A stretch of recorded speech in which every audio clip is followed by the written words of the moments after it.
Hello बच्चों, तो आज की वीडियो में हम लोग देखेंगे कि नीट के अलावा और कौन से फॉर्म्स हैं जो आपको फिल करने चाहिए एंड कौन कौन से एग्जाम्स हैं जो नीट के अलावा आपको देने चाहिए।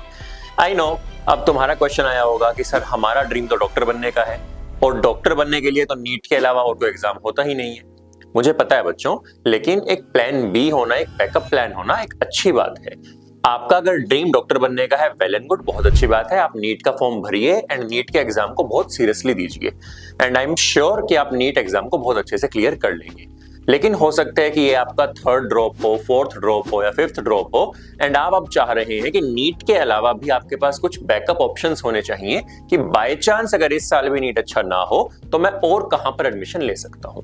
तो आज हम जानेंगे उन एग्जाम्स के बारे में जो हर एक नीट एस्पायरेंट को भरना चाहिए, चाहे उसका नीट क्लियर होता है या नहीं होता है, क्योंकि जितने ऑप्शंस आपके लिए खुले होंगे आपके लिए डिसीजन लेना उतना ही इजी होगा। तो स्टार्ट करते हैं पहला exam and the first exam is CUET UG। I am surprised कि बहुत सारे बच्चे अब तक इस एग्जाम के बारे में जानते ही नहीं है। मेरे पास अब भी बहुत सारे बच्चे आते हैं कि सर CUET एग्जाम किस कोर्स के लिए होता है। बहुत सारे बच्चों को आज भी ये लगता है कि DU या जो बाकी यूनिवर्सिटीज हैं जैसे इलाहाबाद यूनिवर्सिटी या BHU, इनमें आज भी बोर्ड्स के नंबर के हिसाब से आपको एडमिशन मिलता है, जबकि ऐसा नहीं है। लास्ट 2 या 3 साल से बोर्ड्स की परसेंटेज के बेस पे कॉलेज मिलना बंद हो चुका है।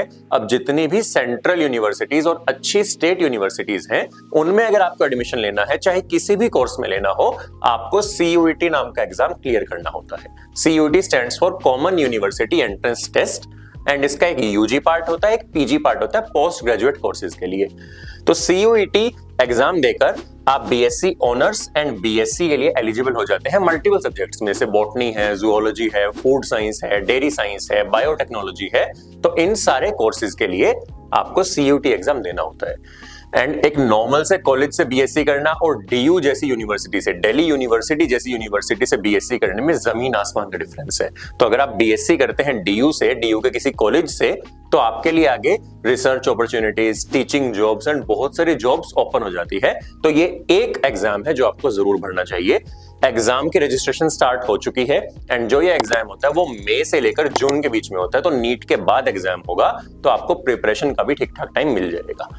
हर एक एग्जाम के लिए मैं एक डिटेल्ड वीडियो बनाऊंगा जिसमें मैं उस एग्जाम का क्या पैटर्न होता है, क्या मार्किंग स्कीम होती है, सिलेबस क्या होता है, एलिजिबिलिटी क्या होती है, ये मैं सब कुछ बताऊंगा। आपने मुझे बताना है कि किस एग्जाम के बारे में आप सबसे पहले जानना चाहते हैं। तो नीचे कमेंट सेक्शन में आप मुझे बताना, जिस एग्जाम के बारे में सबसे ज्यादा लोग क्वेरी करेंगे, सबसे पहली वीडियो में उसी एग्जाम के बारे में बताऊंगा। The second test is AIIMS paramedical. अब पैरामेडिकल क्या होता है बहुत लोगों को पता ही नहीं होता है। बेसिकली डॉक्टर्स एंड नर्सेज के अलावा भी जो मेडिकल की जॉब्स होती हैं, जैसे OT टेक्नीशियंस हैं या ऑप्टोमेट्री में जॉब्स हैं या रेडियोलॉजी में जॉब्स हैं, उनके लिए पैरामेडिकल का कोर्स होता है। एंड एम्स दिल्ली के अलावा कुछ और एम्स हैं जो इस कोर्स को प्रोवाइड कराते हैं एंड जो एग्जाम है वो एम्स दिल्ली कंडक्ट करवाता है। तो एम्स का टैग लगने के साथ साथ गवर्नमेंट जॉब आपकी नियरली श्योर शॉट होती है और इसमें जो सैलरी है, जो पैकेज है, वो भी काफी अच्छा खासा होता है। तो आप इस एग्जाम को भी जरूर भर सकते हैं।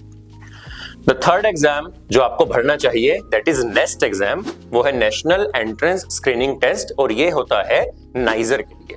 नाइजर एक सेंट्रल इंस्टीट्यूट है ओडिशा में और ये इंटीग्रेटेड MSc कोर्स कराता है, मतलब BSc और MSc साथ में इंटीग्रेट होकर 5 साल का कोर्स होता है। एंड इस एक कोर्स के बाद आपकी बहुत सारी जो रिसर्च अपॉर्चुनिटीज हैं, जो साइंटिस्ट बनने की जॉब्स हैं इंडिया में और इंडिया के बाहर, वो बहुत सारी खुल जाती हैं एंड ये काफी अच्छा ऑप्शन है। इसकी सीट्स थोड़ी लिमिटेड हैं बट काफी कम बच्चों को भी इसके बारे में पता है। तो अगर आप इस एग्जाम को निकालते हैं, काफी हाई चांस है कि आपको सीट मिल जाएगी। तो आप इस एग्जाम को भी जरूर भरें। दोबारा बता रहा हूं बच्चों, आज की वीडियो में मैं सिर्फ एग्जाम्स के नाम बता रहा हूं आपको। डिटेल्ड वीडियो हर एक एग्जाम के लिए जल्दी ही चैनल पर आएगी, उसके लिए चैनल को सब्सक्राइब करें एंड जिस भी एग्जाम के बारे में आप सबसे पहले जानना चाहते हैं उसके बारे में नीचे कमेंट सेक्शन में मुझे बताएं। And the final exam is आइजर exam. आइजर stands for Indian institute of science education and research. इसके 5 से 6 कॉलेज हैं इंडिया में एंड बहुत टॉप के कॉलेजेस हैं। लेकिन अनफॉर्चुनेटली या फिर फॉर्चुनेटली बहुत ही कम लोगों को भी इसके बारे में पता है, इसीलिए इसकी कट ऑफ कंपैरेटिवली काफी कम रहती है एंड बहुत सारे बच्चे यहां से अपनी जो इंटीग्रेटेड BSc और MSc है उसे करने के बाद रिसर्च साइंटिस्ट की जॉब पर लगते हैं और इंडिया में भी एंड अब्रॉड बाहर भी इसका बहुत अच्छा स्कोप है। एंड अभी तक कम अवेयरनेस की वजह से इसकी कट ऑफ कम रहती है। तो नीट के बच्चों के लिए ये भी एक बहुत ही अच्छा ऑप्शन है।